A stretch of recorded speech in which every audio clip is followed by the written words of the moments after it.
Hello, and welcome to step one of setting your foundation. Really glad to have you join me today. I think you're going to find a lot of value here and make sure you're starting your business on the right foot.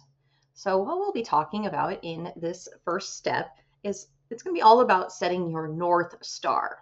What gets measured gets managed, and I want you to be crystal clear on your destination for a few reasons. First of all, so that we can reverse engineer how to get there. And second of all, so that we can measure your progress along the way. If we know where you're going, we can make sure that every move you make is fully in alignment with where you're going. That helps simplify decisions, helps you be more efficient with your time, and really leverage your resources to move in the fastest way possible towards your goal. So let's talk about this. Once we decide where you're going, we can decide on the who, what, when, where, and how much. So what is your North Star? We're going to go through defining your target financial goal, and this can change later. We're going to help you simplify each step, asking that question. Does this move me closer to my goal or further away? This will help to, first of all, reduce your shiny object syndrome, where you see something that looks even better and you hop on over there, waste a bunch of time, come back to your original place, and you're no further along. That's a really quick way to sabotage your progress and get frustrated. Also lets us really put the principles of the 20-80 rule to work. If we know exactly what we are trying to accomplish, we can also identify the 20% of the efforts that are going to get you the 80% of the results. Number 3, we can then reverse engineer to hit your target. And 4 is what gets measured gets managed. So what are you going to be paying attention to? That is where we're going to get the results. You got to be paying attention to where you're going. So let's begin by narrowing the field. Today, we're going to work on really deciding who you're going to be serving and in what way. To scale, which is, I assume, your ultimate goal, you need to get really good at one or two services. If you're the jack of all trades, you're the master of none. This will also allow you to discover how to position for value in your market. If you're serving a specific person, you can learn how to specifically speak to them, know them so well, you'll know exactly what's going to resonate with them, what's going to make them want to say yes to you and come back for more of your services down the road.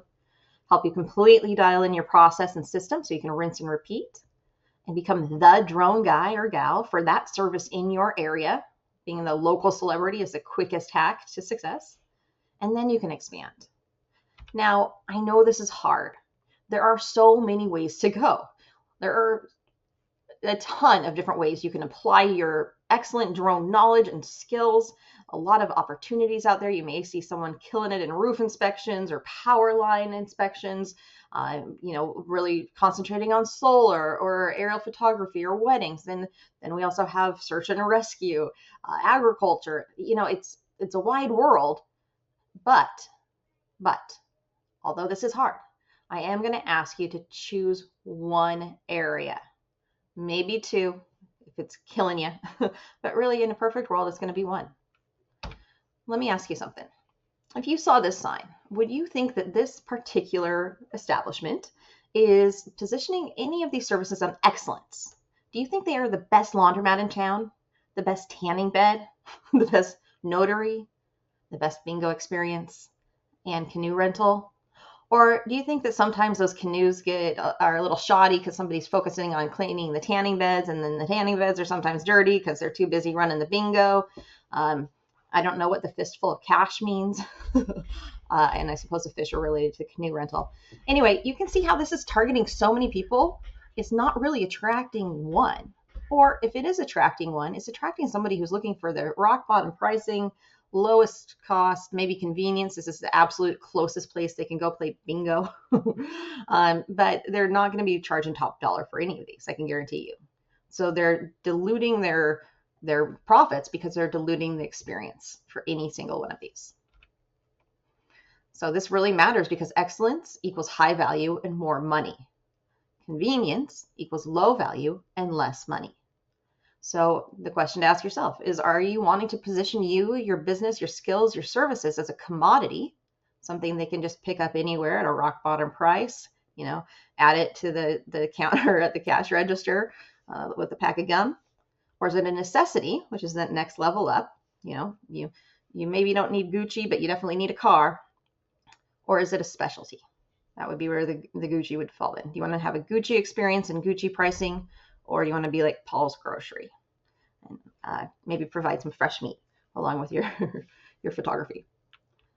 So next we come to what niche to choose. So ask yourself, what is your natural aptitude? Are you a people person? Do you want to be talking to the different prospects, or are you looking for something that's going to be more one or two big relationships? More, LinkedIn versus Facebook networking. What is your current skill set? What's the competition look like? What does the market need?